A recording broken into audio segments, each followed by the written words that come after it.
lambs, welcome to Miss Adina's Little Lambs class. Thank you for joining us for today's story time.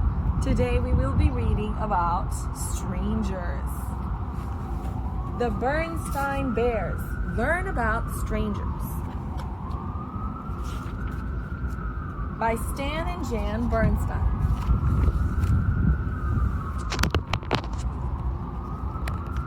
There we go. Brother and sister bear, who lived with their mama and papa in the big tree house down a sunny dirt road deep in bear country, look quite a lot alike. Don't they look alike? Except for the fact that brother was a boy cub and sister was a girl cub. They were alike in many ways, and even though they each had hobbies, brother loved to build and fly model airplanes, and sister had all sorts of special interests. They enjoyed many of the same things, like bike riding, baseball, soccer, frisbee, and just getting out and enjoying nature. Here's a picture of all the activities that they like to do together. Things that they have in common. Yes, brother and sister were alike in many ways. But in some important ways, they were different. Brother Bear was cautious and careful and a little wary of strangers. Sister, on the other hand, wasn't the least bit wary. She was friendly to a fault. Just about everybody that came her way got a big hello. Hello, butterfly. Hello, frog. Hello, Mr. Truck Driver. Hello, Mr. Shopper. Brother worried about sister's free and easy way with strangers. Strangers weren't a problem for him. Not talking to strangers suited cautious and careful brother just fine. But friendly to a fault sister was different. She talked to everybody. Hello, hi, hello. Sister, said brother, you're going to have to stop that. Stop what? She asked. Talking to strangers. It's just not a good idea. Why? She wanted to know. Why shouldn't I talk to strangers? What harm is there in it? Is there something wrong with strangers? Said brother, thinking about it for a moment. Those aren't questions for a brother. Those are for a mama and papa.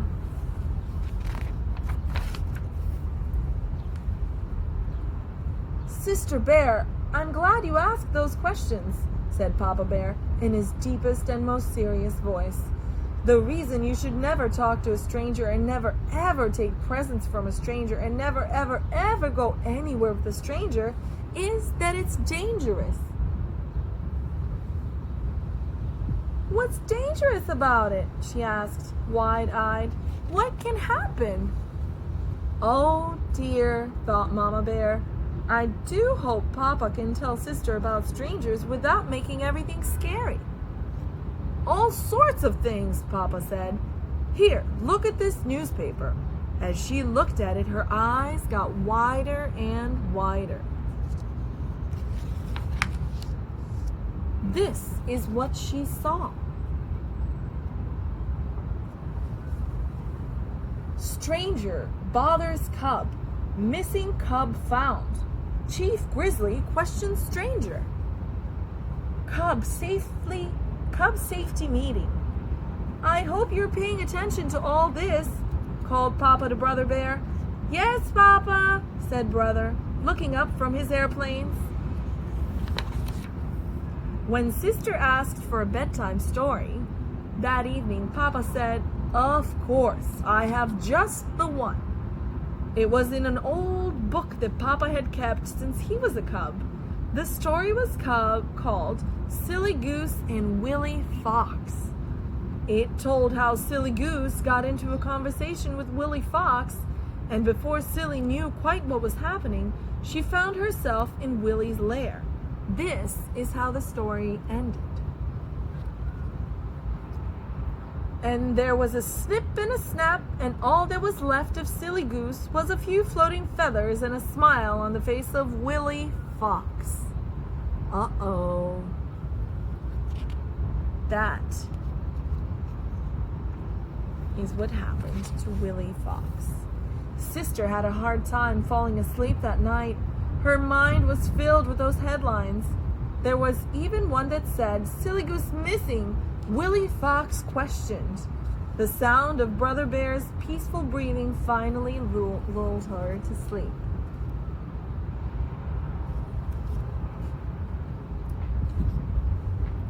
The next day dawned bright and friendly to everybody but Sister.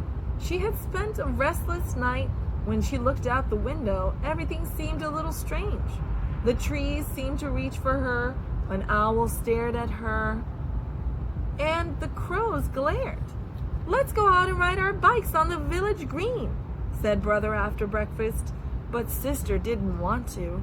Brother was puzzled. The green was a bright, busy, friendly place where she loved to play. Well, how about some soccer? But she didn't want to do that either.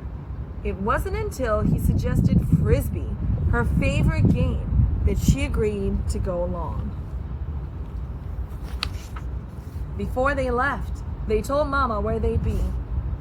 It was a family rule that they never went anywhere without telling Mama or Papa.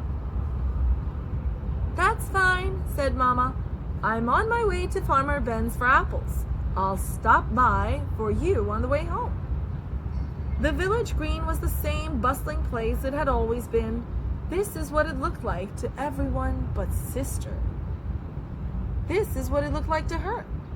Today, even the frogs and butterflies seemed mean and scary to Sister. This is what it looked like to everyone else. And this is what it looked like to Sister, because now she was afraid of all strangers. Later, when somebody tapped her on the shoulder, she jumped a mile, even though it was just her Mama. She was afraid of everyone, including her Mama, when she didn't know who was behind her. "How was everything at the village green?" asked Mama on the way home in the car. Sister sat in front with Mama, and Brother rode him back with a barrel of apples. "All right, I guess," said Sister, "but there were so many strangers." Later at home, when Mama and Sister were getting ready to make applesauce, Mama said, "You know, what Papa told you was quite right. It's not a good idea to talk to strangers or accept presents or rides from them." "But," she continued, "that doesn't mean all strangers are bad. Why, chances are there wasn't a single person on that green that would harm a fly, much less a fine little cub like you. The trouble is, well, it's like this barrel of apples. There's an old saying that goes, there'll always be a couple of bad apples in every barrel. That's the way it is with strangers. Cubs have to be careful because of the few bad apples." "Look," said Sister, "I found one. It's all bumpy and has a funny shape." Do you think that that's a bad apple? How about we find out?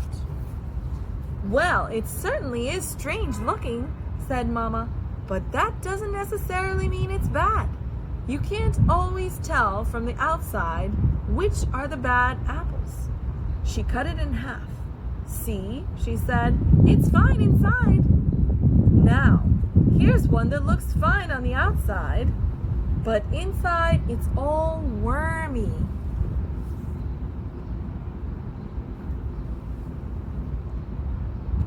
"Yuck," said Sister. "What's up?" asked Brother. "A bad apple," said Sister. "Double yuck," said Brother. "Hey, I'm going to the meadow to fly my new pusher plane. Wanna come?" "Sure," Sister said. "I can pick some wildflowers." She felt much better now, more like her old friendly self again. The pusher plane was a great success, and the cubs were about to head home when someone drove onto the meadow with a big, beautiful orange and green model airplane. "Wait," said Brother. "I want to watch. Is it a radio-controlled job?" Sister went back to picking wildflowers. But before she knew it, brother was talking to the stranger. What was he doing? Did he forget the rules? For that's what he was, a stranger, no matter how big and beautiful his radio-controlled airplane was. She dropped her wildflowers and ran to them. Here she is.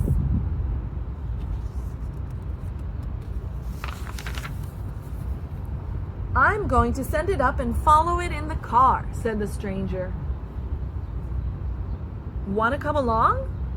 Whoa, said brother, and he would have if sister hadn't grabbed his arm and said, don't you dare. This stranger drove off following his airplane, but sister ran shouting, brother talked to a stranger, brother talked to a stranger. See, there's the stranger driving off in his car to follow his remote control airplane. And brother loves remote control airplanes, so he really wanted to go with the stranger. But the rules are, you must never get in a car with a stranger. But it was a big orange and green radio controlled job, said brother. That doesn't matter, said Papa. We have rules about strangers, and they are important. We have rules about tattletales too, said brother, glaring at sister. Sister wasn't tattling. Tattling is telling just to be mean, explained Mama.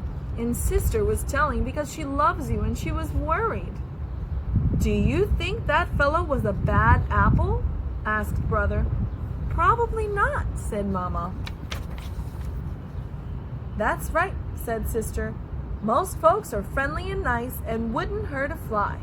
But you have to be careful, just in case. Speaking of apples, said Mama, how about some of this applesauce I just made? As they sat having a dish of Mama's delicious applesauce, brother and sister thought about what they had learned that day. There was quite a lot to think about. For brother and sister rules for cups. Turn the page. Brother and sister bears rules for cups. Never talk to a stranger. Never take candy or any gifts from a stranger. Never ever go anywhere with a stranger. Don't keep secrets from your parents, especially if someone asks you to. Your body is your own personal property and nobody else's business, especially the private parts. When you're real little, of course Mama or Papa may help you with your bath in the bathroom, and your doctor is in the body business, so we'll have to examine you from time to time, even when you're not little. And the last rule, use your common sense. We can't have rules for everything. Common sense is what helps us safe, what keeps us safe, by telling us what to do in situations that are not covered by rules. The end. Thank you for reading the story about strangers. And I hope you guys all will remember these rules because they're very important. Don't talk to strangers. Don't take candy from strangers. Never, ever, ever get in a car with a stranger. You must always stay close to your mommies and daddies. All right, is everybody ready for our thoughtfulness exercise for today? We are going to be doing this one. It's called Loving Kindness. It's from our Open Your Heart collection. Is everyone ready? Take a deep breath, smell the roses, smell the flowers, and blow out the candles. Did you blow out all your candles? Okay. Here we go. Sit mindfully with your spine straight and your body relaxed. Hold your hand over your heart and repeat to yourself, may I be happy, may I be safe, may I be peaceful, may I be kind. Now think of a friend or a family member. Repeat to yourself, may you be happy, may you be safe, May you be peaceful. May you be kind. Now imagine people that you don't know yet. We live in New York City, and just looking outside, we see hundreds of people that we don't know, that we've never met. They could be your neighbors, or they could be tourists. They could be coming to visit. They could be somebody's family. There's so many people here that we don't know. Imagine someone that you don't know yet. And repeat to yourself, may you all be happy. May you all be safe. May you all be peaceful. May you all be kind. Continue your day knowing that everyone wants to be happy, just like you do. Thanks, little lambs. I hope you enjoy this exercise of mindfulness, and I hope that you can spread your joy and your happiness to everyone that you see on the street, or that you see at the store, or that you just bump into. If you see someone who's sad, just share your joy with them. Thanks, little lambs. Have a great day.